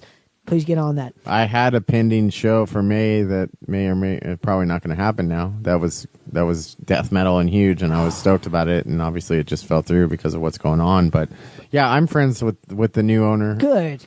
And I'm not trying to step on toes. I'm literally asking valuable, poignant questions. And I don't know who's going to survive this whole pandemic right now, though. That Venues doesn't. and promoters. I mean, you know, at this point, because of we the don't economy. know. Yeah, but you know? at this point, we don't even know. So that's like, once it happens, we'll kind of figure we that just out. roll with the- roll with but it. at that time, like obviously, you would see a band tour, and you'd be like, oh, like I really like the band. They tour, so I can at least like help them out even further. Yeah. Like, that was bands the like general- Archaic and Inanimate Existence and Yeah. the Kennedy-ville. All Even those bands like Madras Yeah. that would go on tours and stuff, and Well, yeah, when Voices or yeah. Madras did the Orange County show with me, and it was Oh, at it's Slide Bar, tremendous, and you dude. guys are from the Orange County. That's a no-brainer, bro. That should be the best show of the fucking tour It for, was. for It all of usually- us. usually is. Because everyone should be pumped at you coming back home and come support you and give you some gas money and buy that T-shirt and that record and cheer you on and have a beer and sweat and have a good Absolutely. time. And that's what it's all about. and forget there's about definite value in that. Yes. Okay. Yeah. And I mean, like it's I said, it's there's so much energy to begin with when you take on that task of putting that show together for that band. You're going to have that momentum. You're going to have a tour flyer with your city, date, and venue on it. You're going to have the band hungry to come home and play for their crowd. They're going to be pushing their hometown show very hard. You have all these advantages to do that show. Just like a CD release or a birthday party or anything else, which is kind of my specialty because that's where the passion is, man. And that's what gets people off their ass. Gets them to come out and have a good time. And I'm not just talking about the bands. I'm talking about people, the fans and the friends and the family. absolutely. You And know? it seems like when I went on tour and stuff, like people would miss us because we weren't playing in Orange County, so we'd be playing in other places. So it seems like people would be missing us even further to where, like, it's like, oh, they're coming home, like, and I've heard that, and when it comes to like the last day or the last 2 days of touring and stuff, fans know that a band is on fire the last couple days of their tour. Yeah, like that exactly. So I'm going to use an example. The Silent Scream and Madras tour that you so graciously booked for us, and I really appreciate everything you did for us. No problem. Even to this day, man. I mean, I love you as a homie and brother, and I try and do whatever I can for you, right? But that specific show, it was like very special. We were, it was like the last day of the tour, second last day of tour, or whatever. We get on stage. There's just a massive like fans that just went ape shit, and the band was like tight because we had been playing every night 10 days in a row or 14 or whatever it was. Yeah. So, and I think that adds to booking a show for you or whatever. It's like if a band's on tour, it's like kind of like a couple the last days of the tour. It's like, oh yeah, I got this show. Yeah. They're going to be on fire. I already know that, so I don't have to worry about them sucking. So I can at least just concentrate on another aspect of it, kind of thing. Am I making sense? Yeah, exactly. And we've always, if you got a line on a band like Unmerciful from Kansas that wants to fucking play for you and heard that you're a good promoter, you're going to fucking kick some ass for that band because you get the one show in California. Of course. Yeah. People are going to come to it. Why wouldn't they fucking come to it? And they'll tell their friends. I don't know if that you ask the bands that match with that band. Sarcophagus. You guys want to fucking play down the street from where you live with this band from Kansas that's on Unique Leader Records? Well, yeah, duh. And then there you go. The show's amazing. Yeah. But I'm saying, like, and then obviously that word of mouth spreads because, the further I get into this business, the more I realize, like, that how much of, like, a close-knit family we are because, like, everybody knows each other. Oh, yeah. Seems like if you've made any sort of impact, they know who you are kind of thing. And, like, when me and Andy would do shows, like people would know who we are, and it was like this whole thing of like all we did was start a radio show or continue Andy's radio show and playing bands and stuff. Like we never thought of like people would actually kind of know us in that regard. Like we just did it because we like to do it, and it seems like with your promoting thing, I'm assuming it's the same way. It's great. It's crazy. Like anywhere you go, like people know who you are because of. I can't remember everyone's names because I have so many bands I work with, and there's 4 or 5 members. I usually pick Tanner from Madras to talk to, and that's who I talk to from Madras. And I know Nick, obviously, and I knew Nick first actually from Gutsaw. That's and okay. I love Nick. So, but when I wanted to talk about Madras, when you first played for me in Pomona at Characters, wow, remember? No, I don't. I don't remember that show. We'll look it up later. Okay. But that was probably the first time I booked you guys, and it was awesome. But that's who I talked to you, and then from then on, when I talk about booking Madras, I just talk to you because this is how I put people in my phone. I put the band name, like right. Obviously, we're friends though at this point too. I want to say, but obviously you meet like other people in that camp too. So you met Dad Rost, like you meet other people in the camp of the band. So I mean, I'm just saying you have a plethora of fucking like connections when it comes to certain lot things. now, and then we haven't even continued what happened next. But, absolutely, but I'm just having a conversation with you right now. This is me and you. Nobody else matters. I hear you. I'm nobody listening. Else matters. I'm locked in. So it's just very comforting that like you're a kind of individual that can do that. There's not a lot of people that can do it as well as you. Well, your organization skills. Thank you. Where did that come from? How you organize everything. Probably just school. I was a great student, and some subjects I was better at than others. In high school, I was an honors English student, an honors science student, an honors math student. I was pretty fucking intelligent, actually. And I just chose metal and maybe partying for a minute. But what's weird is, lately with the sobriety, most of that intelligence is thankfully coming back, and But now it's like my brain is huge because I used things. That's not because of the hair, right? We're not talking. It's not a hair joke, right? Okay. But like I used all those substances maybe to calm the monster down for a while, for 20 years, to be exact. But now I need to focus on and figure out what I want to do next. Let's do this. Let's go directly to the Lazarus Casket days, Sure. if you don't mind. Because the band was already formed, if I'm not mistaken. The band was already formed, right? I met Lazarus Casket at D Piazza's in Long Beach when they opened for a band called Droid. Droid, I believe, was on Monkey from Korn's label for a while, and Neil and I saw them at the House of Blues in Anaheim. We were big fans, and they were the one band that Droid invited to open for them, and they were from Long Beach, this band called Lazarus Casket. And I just remember the guitar player with the long blonde hair and the bass player with the mohawk and the hot Asian girlfriend in the miniskirt. And that was Aaron Miller and David Johnson and Jen Rios. They're all still around, same people. And that's how long I've known the guys. And they've went through several vocalists. And you had been out of, obviously, All God's Kill at this point. Fourth. So what happened with the All God's Kill thing? No, I was in All God's Kill. We used to play gigs together for years, Lazarus Casket and All God's Kill. Oh, okay. There's tons of flyers of us together. So we became friends from that night on. Droid, we went to Jamie from Droid's house for an after party. Mac, me, Aaron, Chris, the original drummer who's in Project Human now. We all went to an after party till the sun came up nearly, probably. Who knows? Had a good time after the show. And we became good friends, all of us. Chris and David and Aaron and I used to, drink Jägermeister shots and at the Hideaway in Lakewood and put on Lamb of God on the jukebox and just have a good time. We're just crazy metalheads. And anyway, Irby became their singer. And we started to do a Killswitch Engage cover song together. When they'd have me, I was still in All God's Kill, but they'd have me come up on stage and we would do Life to Lifeless from Killswitch Engage together, Irby and I, with Lazarus Casket. And we played like a bigger show together, All God's Kill and Lazarus Casket at the Seaport Marina Hotel, which is no longer there. In Long Beach? The one with like, oh yeah, okay. It'd be like, sometimes there'd be different Right on rooms the and lake, different dude. stages, yeah.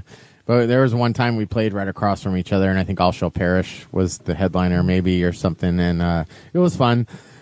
And, we just became good friends, and basically Aaron and I were like doing a side project for a second, and actually Brian Schwartz, my current roommate and our current second guitar player. Love Brian. Thanks for wearing our T-shirt. Love you, Brian.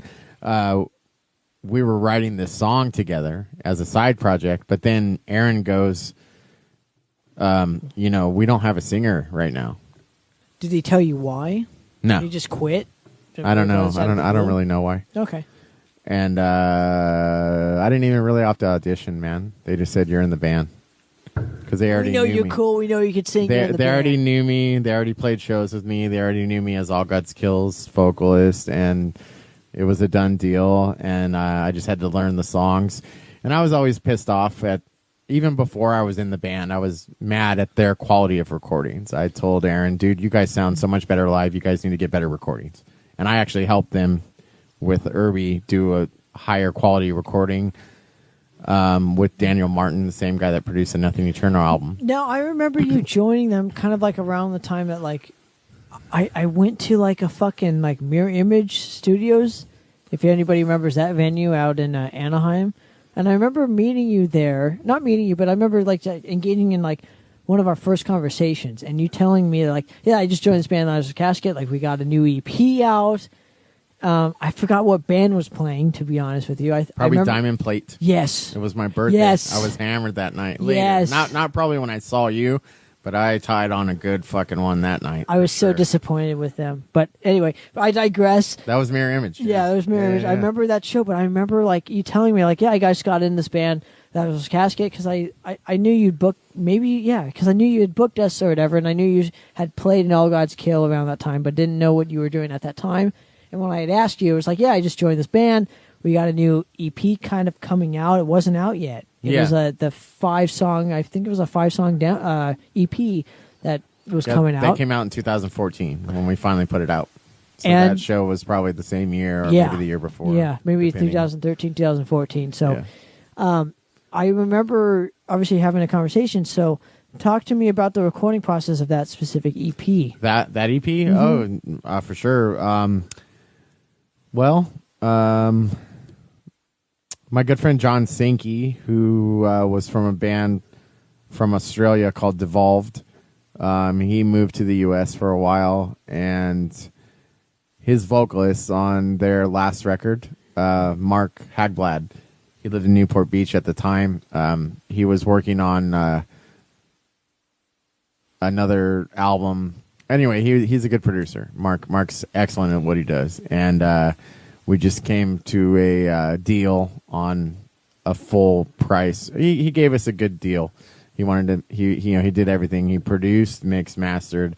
He really. I was talking to Brian about this today.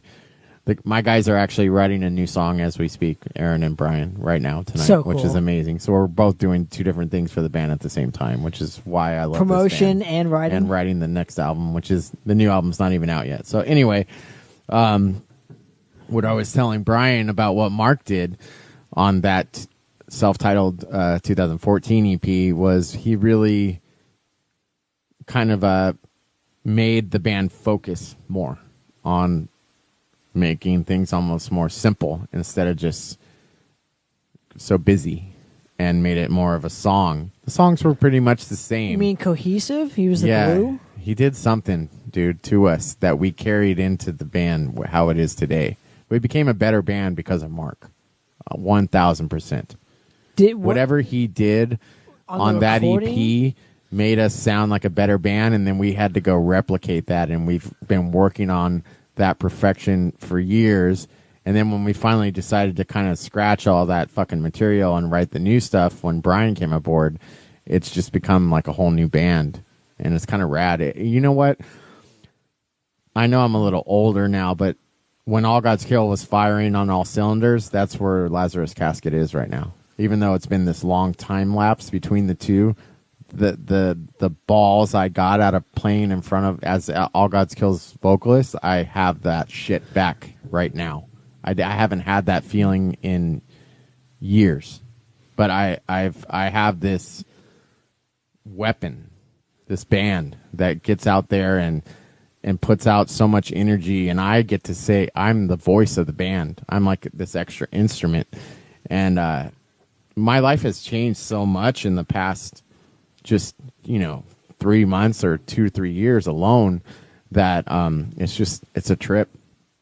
What's a trip is to see you as a vocalist track something, write something, track something, and then before it even comes out, the words and what is happening in the world currently, the song changes meanings right in front of your eyes because you wrote it about your life, and life is changing around you. But it applies to a lot of other... The meaning of the words change from what they meant 3 months ago to what they mean now in March 2020. It's fucking crazy, dude. I can tell you it's the same thing for us because I wrote about a certain subject that is now fucking happening now. Exactly. And I wrote it in 2019. Isn't that weird? And recorded it then. And it's kind of eerie. It's it's kind of like we're ahead of our time. It's weird, dude. But as a vocalist, so what did you change dynamically as opposed to say the EP to the record? Well, that EP, I only wrote 2 of those songs. Doesn't matter about right. I'm just talking the other ones, vocally speaking. Like what new elements vocally did you want to add? Well, when Mark was tracking that EP, he fortunately for me and for the sound of that EP said, "Fuck what the old singer was doing. Do you?" stamp this. This is yours. And I did.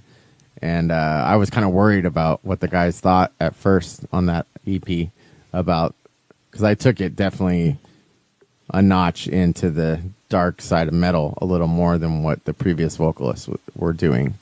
It was in terms of like the tone of your vocals, or in terms of lyrical. The lyrics are the same on those on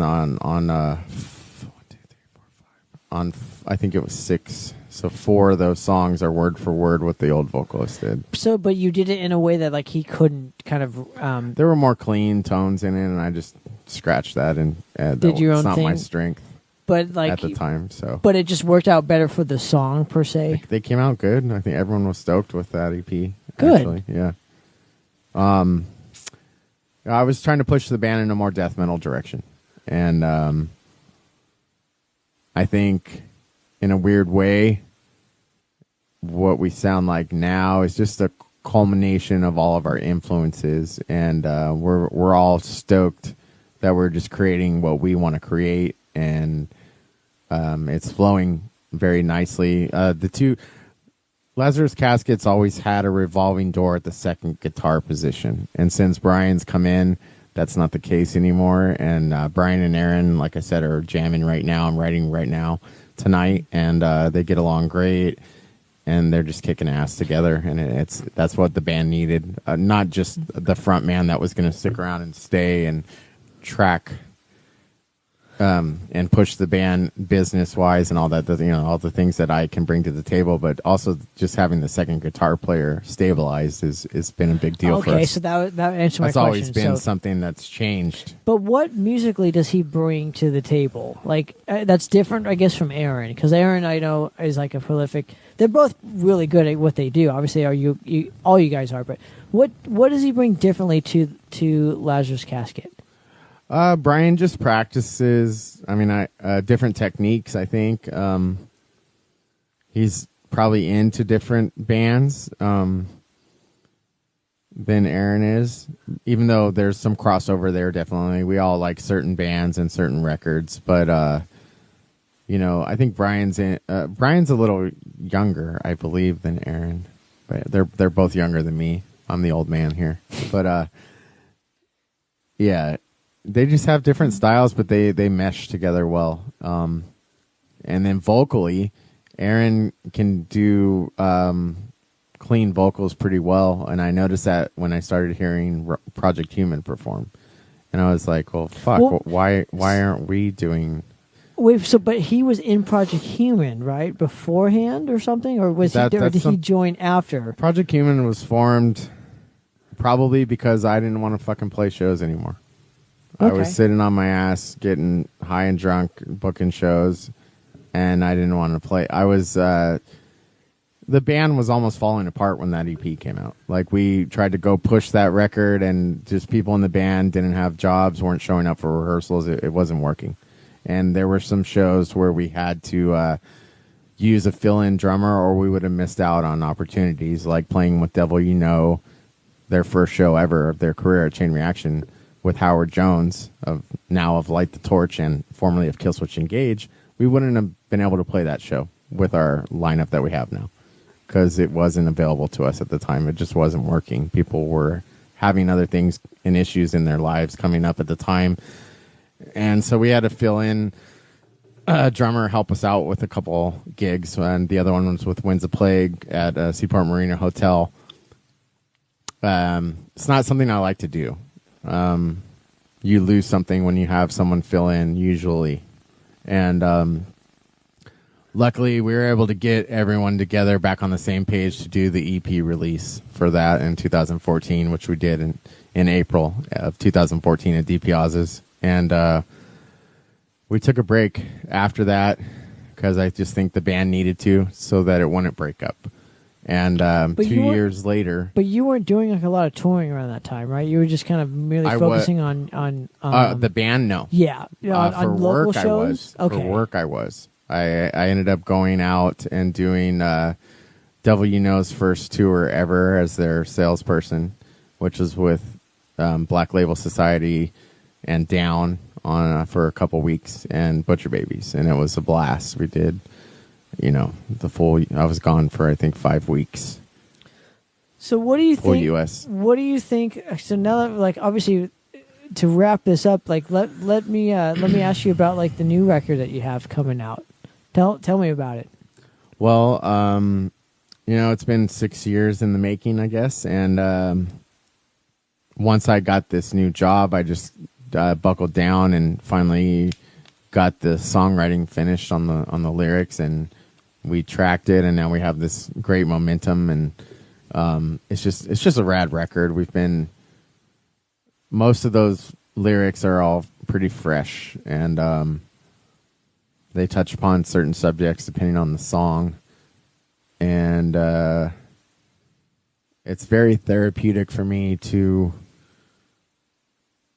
write these songs because they come from my life and my heart and my soul. And one of the tracks that we just put out a lyric video for, Hymns for the Dead, is a dedication and a memoriam to 3 of our close friends that have passed away recently. One of them I've been talking about a lot in this interview, Mr. Neil Peterson, who was my guitar player in Nothing Eternal, my roommate, one of my best friends, who was also in Project Human, by the way. He passed away just in April 2016. Or actually, the memorial show was in April 2016. He passed away in January, right around the Super Bowl 2016. And that's when we took the break. From 2014 to 2016. When Neil passed away, we decided to do a memorial show and get back together.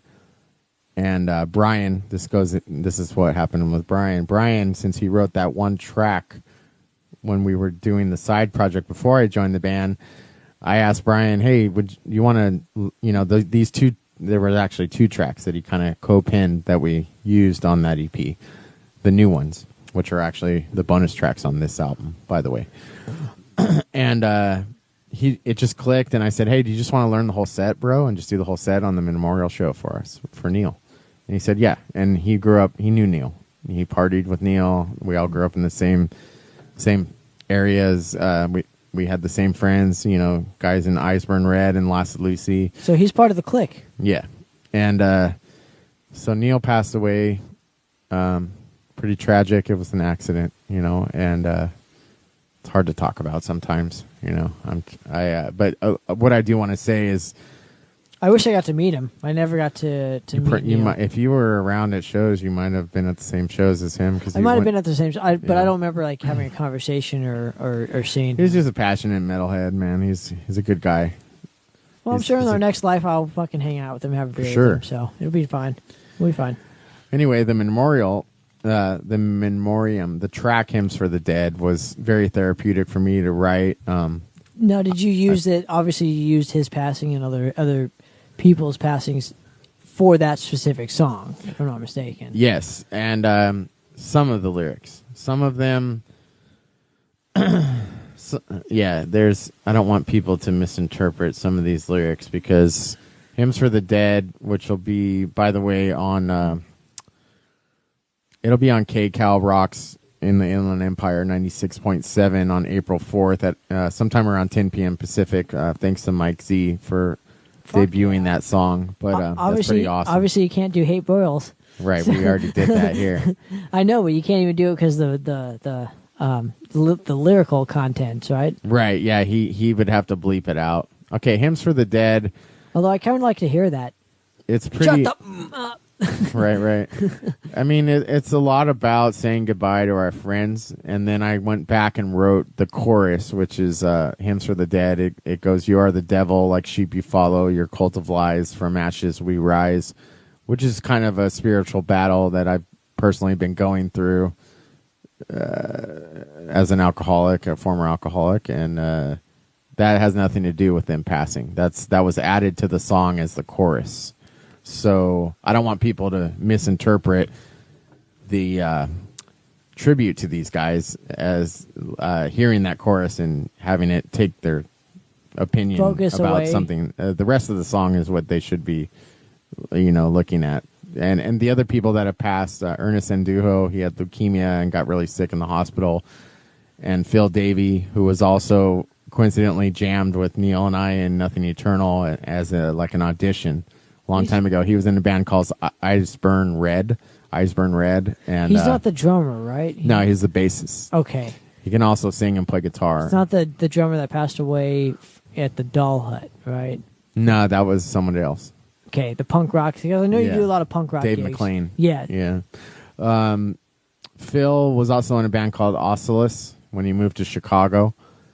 And then he came back and he was in Hellbrook Hollow, which is basically our brother-sister band. Hellbrook Hollow used to be called, her name was Disaster. And Garen and Gabe, they were actually in Lazarus Casket for a brief time period during that weird period when the band just needed to take a break because it just wasn't working, And anyway, Whitey, our drummer, used to play bass, and her name was Disaster. Disaster. I like that his name is Whitey. I like that you guys call him Whitey. It's just so cool because he's not white. No, he's not Love white. him. I love Whitey. We all love Whitey.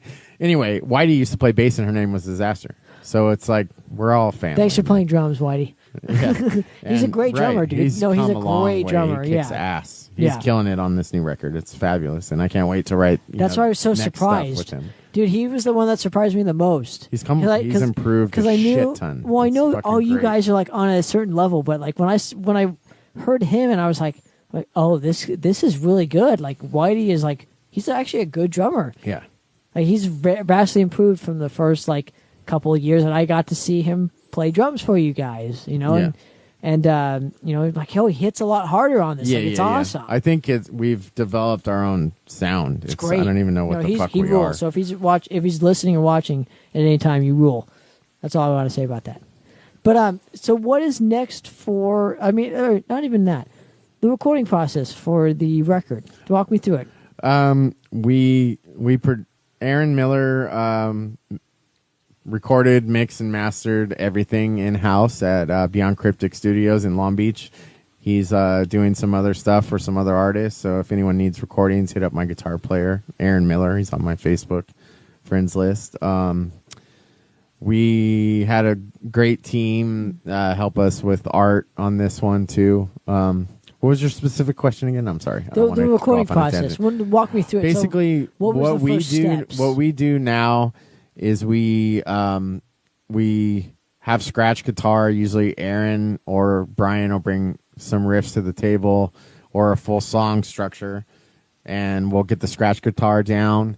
And then we have an electric kit at the recording studio, so Whitey will program the drums with the electric kit, and then they'll send them to the Dropbox to me, and then I'll listen for months. Just listen. Get this. Then when I'm ready, I usually already have lyrics in my phone or on paper or on computer somewhere going, and then I sit down and I write out the song structure and the time signature, like this verse, riff A, 1, 2, 3, 4, and then riff B, 1, 2, 3, 4, intro is 30 seconds, blah, blah, blah.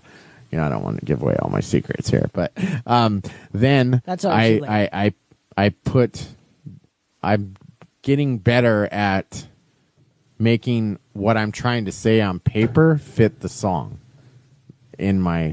in terms of what though, the lyrical, instead of trying to say what I want to say. The cadences? Are you talking cadences? Just making it fit the music. Cadences. Like you're talking taking out the word "the" because it doesn't need to be there, so that it sounds more fluent. Right. So you're working with the riff with the song. Right. More than I used to. I'm not fighting to try to say what I want to say as much anymore. I can say it a different way. Right.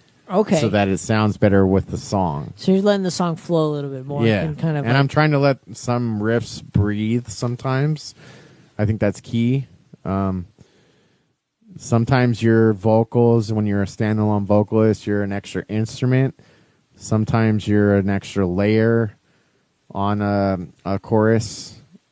Sometimes you're following the guitar. Sometimes you're doing your own thing, and it just works. I can't explain it really. But do you have like an ego when it comes to that thing? So you're setting aside like your ego for a certain part? Because I think that is the key to writing a good song.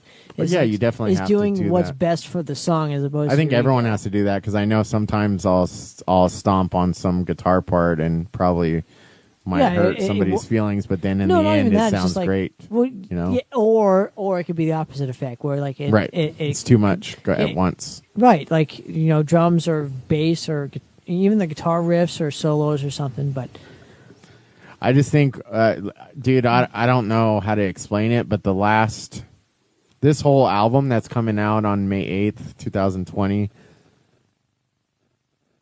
Might be because we have the access of digital recording and we're doing everything in-house, but when I go track a song now, it's fucking done. Like, that's awesome. Immediately. Like, it's the weirdest thing. That's just how the last, 4 or 5 songs have come out. But that's I've had the idea. I'll make myself listen to that fucking instrumental track so many times before I even start to put the lyrics to the song that I know that song so fucking well, so when I'm tracking it, I know when the changes are coming. But not even that aspect. I'm not even talking the changes. I'm talking about cadences in your voice. So I'm talking like when you do a verse, right? Like when you do highs and lows. I think about that in my head as you're tracking, as I'm writing before I go there. Okay. Yeah, that's all in my head going into it, and usually I'll sit down and put the lyrics to the instrumental song, and then I'll have the time signature on the right column, and then I'll text the guys, this song's done and it's called this and I want to track it now. And then we schedule it and I go in and do it before I forget what I was thinking of. Sometimes I'll create a voice memo on my phone if I need to remind myself of how I was envisioning the cadence or the vocals. And something I have been working on a lot is not being monotonous, not doing everything in a high-pitched scream, trying to use different tools in the tool bag and have a mid-range vocal, have a high, have a low growl, have a higher scream here.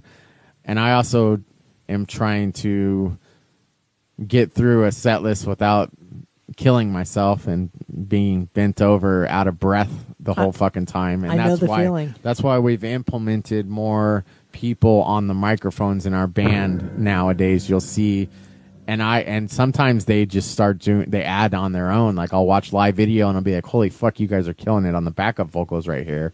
Like you can't even hear me in the mix because the fucking house guy sucks ass at this venue. That's a huge fucking show. You think we'd sound better, right? But we're not. But then you hear the video and you hear them carrying the chorus because I'm drowned out in the mix because someone doesn't know what the fuck they're doing, even though they've been doing this their whole life, or they didn't give a shit. I don't know what the problem is there because I do sound myself and I'm not even a fucking sound engineer. And I can make bands sound better than that. And I know when a vocalist isn't high enough in the mix or not by just opening my goddamn ears. But anyway, people do what they want to do. Maybe they spilled coffee while we were playing our 20-minute set. I don't know. I don't know what happened there, but it happens. It's just part of the game. What do you think? Sorry, the coffee kicked in. No, what do you... Here's a serious question for you. Yeah. What do you think bands can do better in a certain aspect as far as bettering our community? I think bands need to something that we always did when we started Homeless One Productions was we used to have radio parties with the whole lineup before certain festivals and stuff. And every at least one band member from each band would come on the air on my radio show or in the backyard, and we'd do sound bites and then put it on the air later and have a barbecue with beers, and everyone would get to know each other from each band so that when we played the show together, everyone would stay and support each other. Like what we did for Stevel's fucking thing exactly at... like that. Except me and you were the only ones that showed up to it. Okay. Yeah, exactly. to Zach Friedberg's house, is that what you're saying? Right. Something like that, so... And I know Liz is watching, and I just want to give a shout-out to Metal Load and... Lone Wolf Productions, so make sure to go check her out because Metal Load was like our fucking visual, and it's not here anymore. So we need to have those kind of aspects. But of course, a community is what you're saying. So like bands getting together and doing it for the community as opposed to just their egos. Yeah. Is what I'm hearing, right? I mean, that's what we were always trying to do back then, and I feel like just Things have become busy in California, and it takes forever to go 20 miles down the road. It takes hours when it's not supposed to. And I think with that happening in life and California being overpopulated and the economy being in the shitter, which maybe might even get worse currently because of the situation, but I just think all that factors into losing out on that fellowship with each band in the lineup because people do not have as much time to go out to shows and support other artists, to hang out outside of work and band rehearsal and recording and gigging. There's not much extra time left in our lives, in our day-to-day lives, especially as we get older and need our rest and our health to be a priority. That's number one. As you get older or you don't make it, you usually pass away, especially in this business. If you look around, a lot of guys go too hard and never stop, and they kill themselves. And that's just being honest, you know, and that's something that we all need to watch out for each other about, because I know not just those guys that I lost, but Big Rob, there's so many other people just recently in our local LA and Orange County community that we've lost. Not just rock stars and celebrities, but I'm talking about our friends, you know. It's going to hit me, I guess, further on in my career. You get to a certain age because I haven't you know? lost a lot of friends yet. It sucks. I just hope I can be the one that goes before all of them. That way I don't have to feel that pain, you know. Yeah. But at the same time, it's like it's probably going to help me in the long run to have to go through that. I don't want to go through it, but you know, when I see my friends going through it, it's kind of like man, it kind of sucks. Like, I don't want to be. We just lost Hans from Sixes, you know, recently. So there's another one that just happened. Dude, I want to talk about Sixes because I love Sixes. The only thing is they were so fucking loud live, but I love that band. You know, Yeah. I loved what they stood for, and I hope they can still be a band because that. I hope so. It's hard to lose a member. I mean, I can't even imagine. Can you imagine what it's like you're playing it with somebody and then they're just here one day, gone the next, and you have to try and continue on? Well, of those people that I wrote the song for, 2 of them were my former band members. So half of my original band's dead, Ernie and Neil. So what? I mean, so From you know, Nothing Eternal. so now you know the pain. Where it was Oh like, yeah. But I'm talking a current. Oh yeah. It's like that's currently, even dude. more devastating. Yeah, of course. So, man, I loved Hans. Man, I have some great stories with Hans, dude. He told me some real shit that I will never forget. Like there was one time, so we were at the Slide Bar at that show the last time, and the last time that they played the Slide Bar. Remember, it was. I booked the tour. Yeah. Yeah, you booked the tour. It's gonna make me tear up a little bit. But he was telling me, I'm like, so what is it like to kind of be in your position? Like you got signed, you have vinyl, and he's like, dude, it means nothing. It means nothing. It's cool, and it's cool that you have fans, but literally, you're still nothing. And I've always taken that to heart, where it's it doesn't matter if you've been signed or if you've been. I feel like my attitude has become more like that recently, also, because I feel like nothing matters. It doesn't matter how much right. You're not going to be Metallica anymore. That doesn't exist. Right. You know, to an extent. Even I don't want to put Warbringer in this camp. Touring 300 days a year, it doesn't. Yeah. Thank you, Liz. It was Ronnie's. I think it was Ronnie's B-Day show is what the we ended up having it as, with Sixes playing. But right. I remember. But that doesn't exist. Even if you toured 300 days a year, a band like Warbringer or Ex Mortis or any of those bands, it doesn't matter. At the end of the day, they're still going home to a no job thing, and they may be it's a tough more business. It is. It's a tough. So I think we need to utilize our thing. And from what he told me, it kind of put myself in perspective, where it was we need to focus now on the thing that can get us all to the masses without having to work smarter, not harder, kind of thing. Yeah. So I think the internet and having podcasts, that's the new kind of thing to do, as opposed to just playing a show every day right. of your life. Because it's, at the end of the day, yeah, there are people that go out to shows, but as you're finding out nowadays, especially with what's happening in the past 2 weeks, dude, right. this whole virus thing that's happening. A lot of people, they utilize the internet, so we have to utilize it too. And so I realized it's He's right about that. Like, it doesn't matter if you're signed or this or this. That was a stigma probably back in when the 2008, 2009, 2010, because the social media wasn't prevalent then. Exactly. Yeah. So it doesn't matter if you're signed or not. And I don't know what's going to happen next, you know? None of us do. Especially because of what's going on right now. None of us do. It brought the whole industry to a halt really, really fast. The whole economy. It does not just the industry. Not just the U.S. Just everybody. The whole world, you know? Musicians. And I think we're slowly figuring out, like, what is really important to us. I think that's what this pandemic and I'm grateful that we've actually had the pandemic. I'm one of those assholes that people make fun of, but I'm grateful for it because it's taught us a lot of like what we really care about. I'm hoping that the outcome of this pandemic, that people are going to be better to each other. I hope so, and I hope people will now support each other in anything they do, whether it be music, instead whether it of be taking everything for granted. Yes, toilet paper, beer, music. It can all be taken away like that.